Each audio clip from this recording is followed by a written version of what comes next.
தெரியுதா? நம்மளோட ஆக்சென்ட் இங்கே ஆரம். ஆமா, நீங்க படத்துக்கு போனீங்கன்னு வசனமா பேசிக்கிட்டாங்க. என்னடா இது படத்துல கொஞ்சம் கூட வந்து ஸ்பைசியே இல்ல, ஓகே சொல்லிட்டு இல்லையா? அதுல அதே படத்துல கொஞ்சம் சண்டை காட்சிகள் அங்கங்க இருந்து என்டர்டைன்மெண்டா இருக்குன்னா படம் சூப்பர் ஹிட் தானே.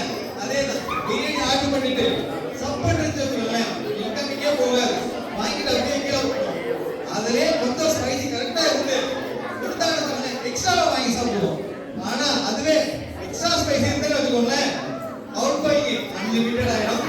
ஸோ நீங்க வந்து அளவோட காத்து சாப்பிட்டீங்கன்னா வளமான வாழ்க்கை வாழலாம். அடுத்த சுவை கொடுக்கலாம்.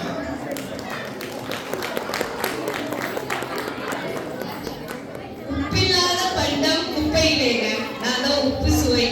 எந்த சுவையா இருந்தாலும் உப்பு கம்மியாவோ கூடாவோ இருந்தா எதையுமே எடுத்து அது தூக்கி காமிக்காது. ஸோ உப்பு சுவை தான் எல்லா இதுலயும் மாஸ்டர். ஒரு 2K கிட்ஸுக்கு புரியுற மாதிரி சொல்லணும்னா, life without wifi, food without sugar.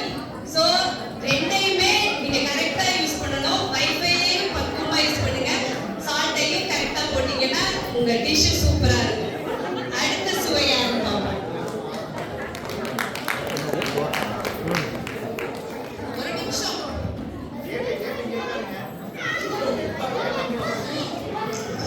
ஜிம்முக்கு போறவங்களும் பியூட்டி பார்லர் போறவங்களும் என்ன நல்லா கவனிக்கணுங்க. ஏன்னா நான் தான் துவர்ப்பு சுவை. என்ன ஒரு கடுகளவு எடுத்துக்கிட்டாலும் மாசம் $40 சேவ் பண்ணலாம். ஏன் சொல்லுங்க? ஏன்னா நான் தான் நேச்சுரல் ஆன்டி ஏஜிங் கிரீம். என்ன வந்து சாப்பிடும் போது சந்தோஷமாவே இருக்காதுங்க, ஆனா சாப்பிட்ட அப்புறம் மகிழ்ச்சி. உங்க எல்லாருக்குமே ஒரே குழப்பமா இருக்கும்.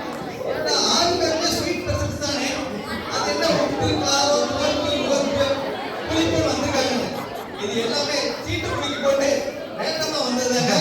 இந்த கேரக்டருக்கும் நாங்க எடுத்த கேரக்டருக்கும் சம்பந்தம் இருக்குங்க. லாஸ்ட் டைம் நாங்க 5 பேர் இருந்தோம், அதனால பஞ்சபூதங்கள் கான்செப்ட் எடுத்தோம். இந்த தடவை 6 பேர் இருந்தோம், அதனால அறுசுவை கான்செப்ட் எடுத்துட்டோம். ஸோ நீங்க யோசிக்கலாம், 7, 8, 9, 10 பேர் இருந்தா என்ன பண்ணுவோம்னு. 10 பேர் இருந்தாலும் சரி, தசாவதார கப்பல் மாதிரி 10 கெட்ட போட்டுவாங்க. உங்களுக்கு என்டர்டைன்மெண்ட் கொடுத்துருவோம். அனைவருக்கும் இனிய